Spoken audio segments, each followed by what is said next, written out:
responsable yoo xam ne xam nañu li ñu bëgg ba jël El Hadji Malick Maodo Gueye jiital ko def ko tête de liste jël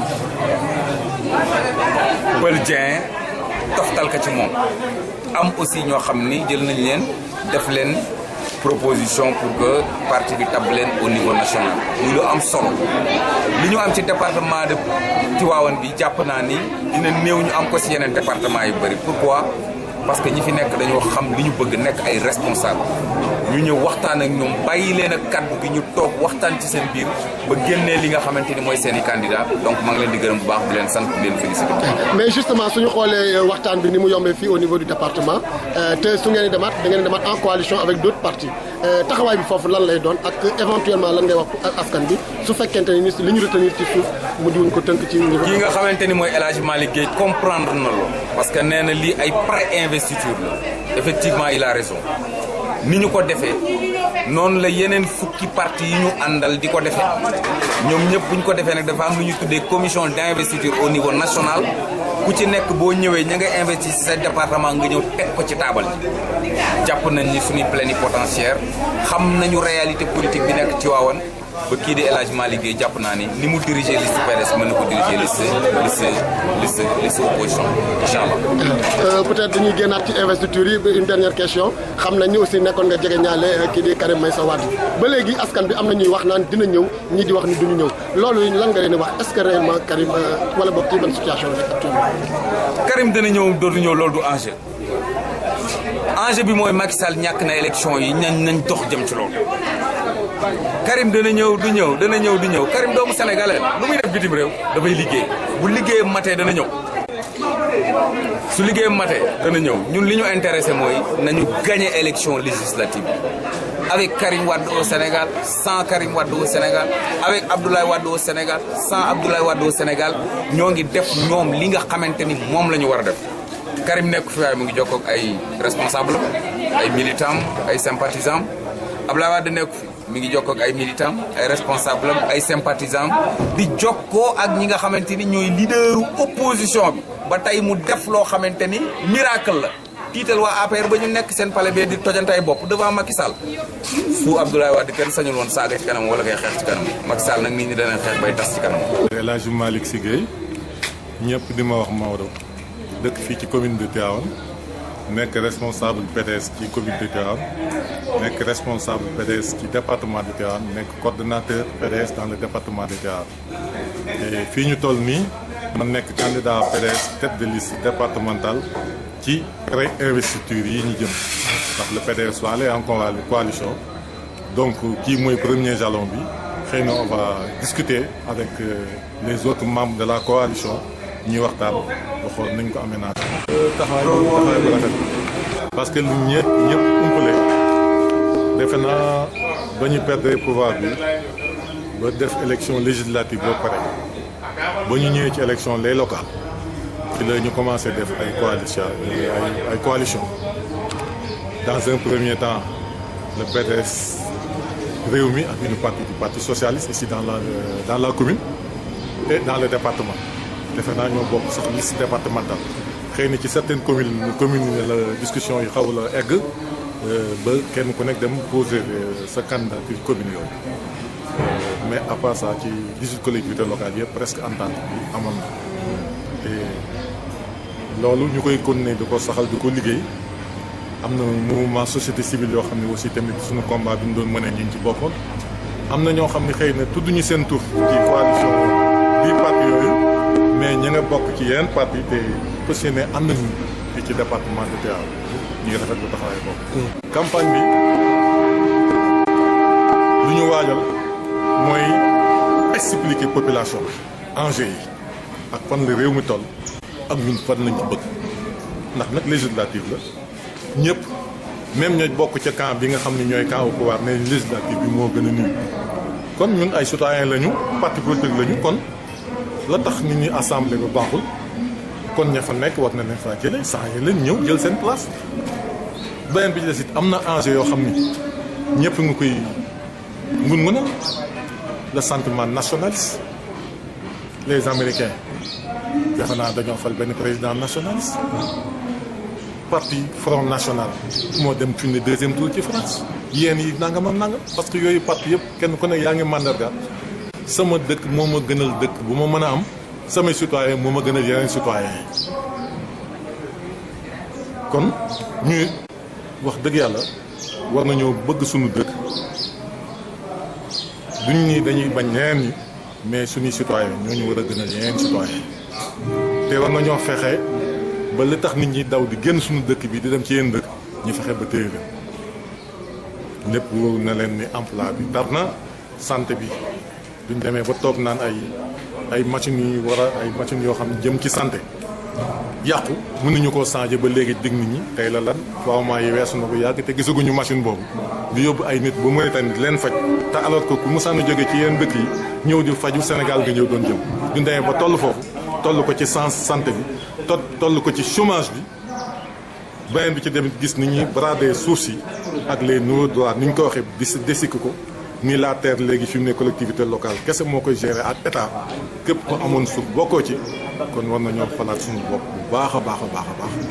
te am na lu bëri tamit ñu fas yéene ko sopp ci dëkk bi. parce que ba ma ñëwee y avait 2 candidats wax dëgg yàlla mais bañ a jógee annoncé sama candidature salle bépp jóg def acclamation moom it mu bokk ci acclamation yi laaj fi ma vraiment mënu ko la taxaw di laaj bi may laaj parce que on est des frères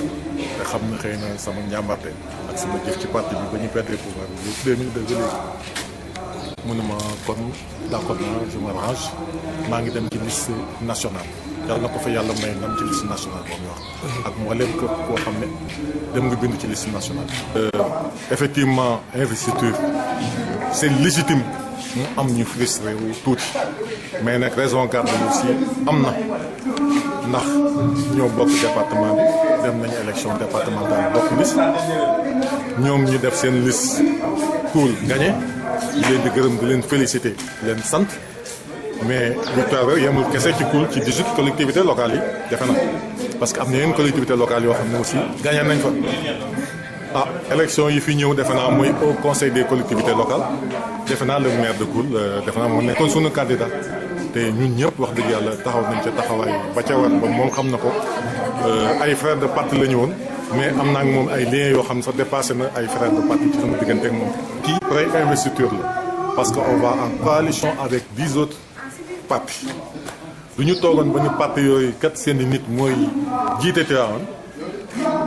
ñun dañ ciy rangé wu xeex nan daan xeexe def nan daan mën a def kon man sama candidature gisuma ci sama bopp sama parti laa ci gis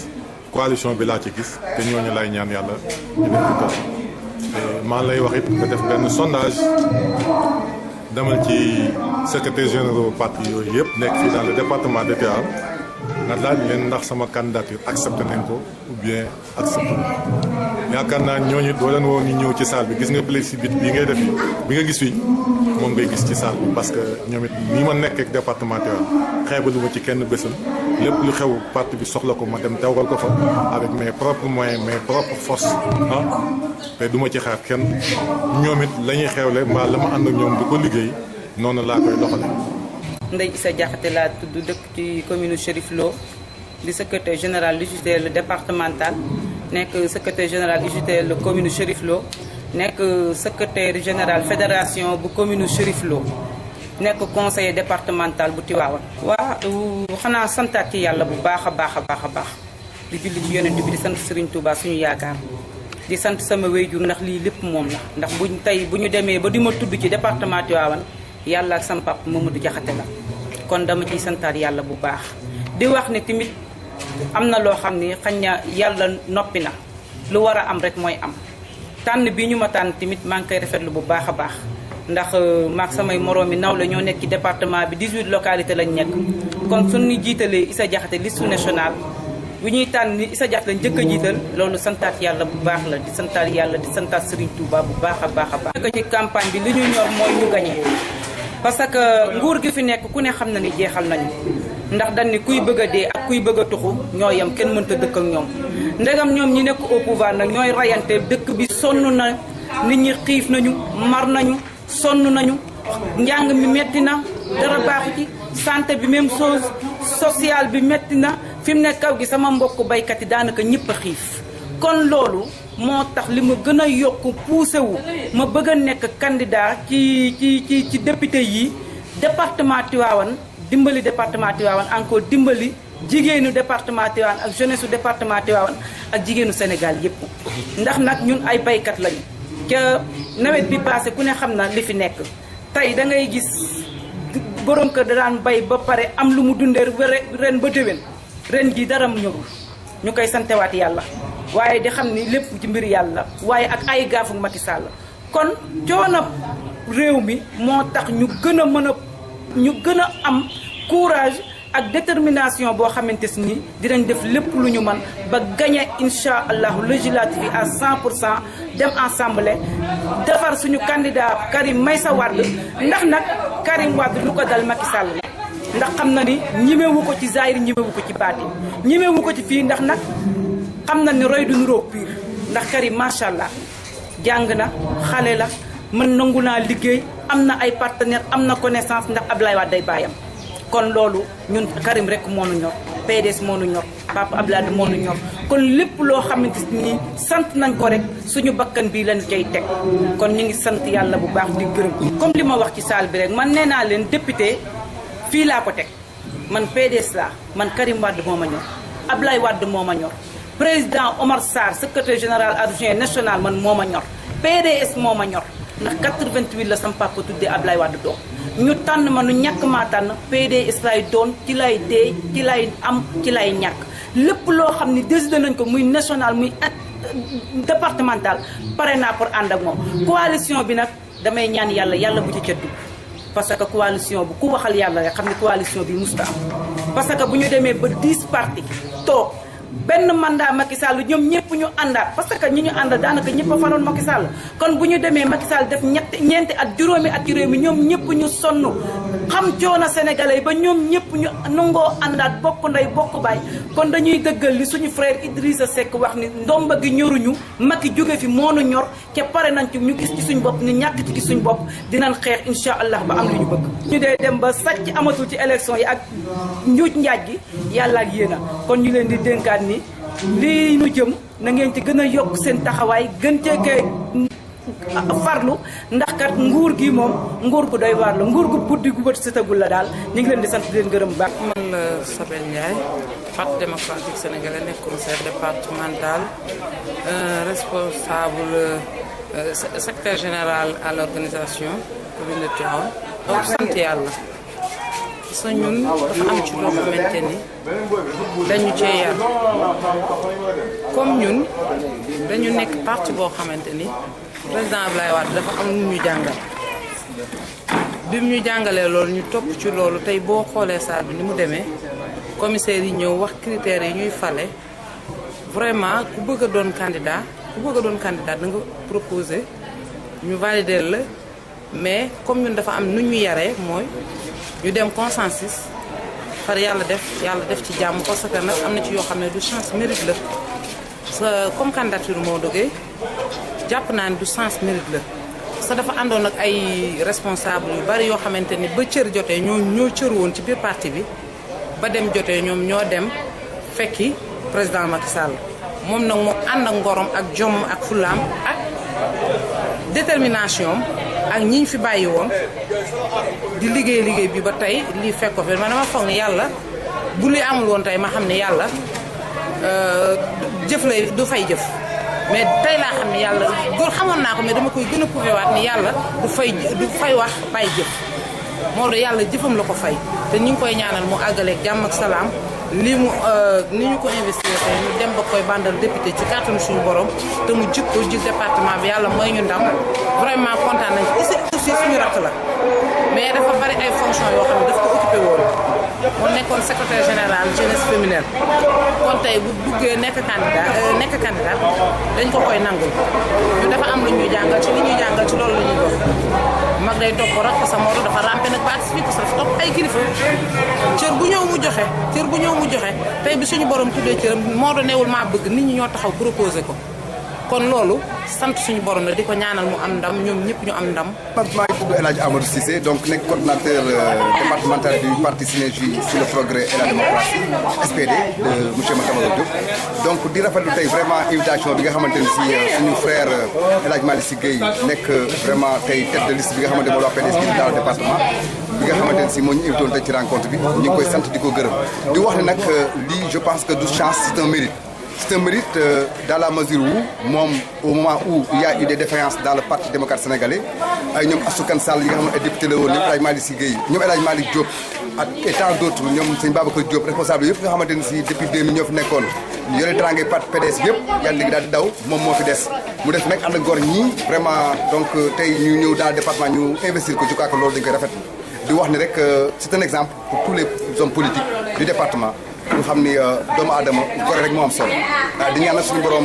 li ñu ko invité tey yàlla nañu yàlla jubale bu ñu demee ci coalition bi ñëpp validé ko suñ ko validé yàlla na yàlla dogal ñu gagné suñu gagné yàlla na yàlla def ñu yóbbu ko assemblée nationale. je crois que daal loolu laa bu amal ma ci yokk Ousmane di la xamal ni tey suma xol sedd na suma partenaire suma xarit suma nijaay je pense que moom tey dañuy investir donc xëy na bokkuñu parti mais ñoo bokk jëmukaay parce que je crois que SPD ak PDS je crois que sotti si ak def ci la ci. non SPD ak PDS du sotti ci ak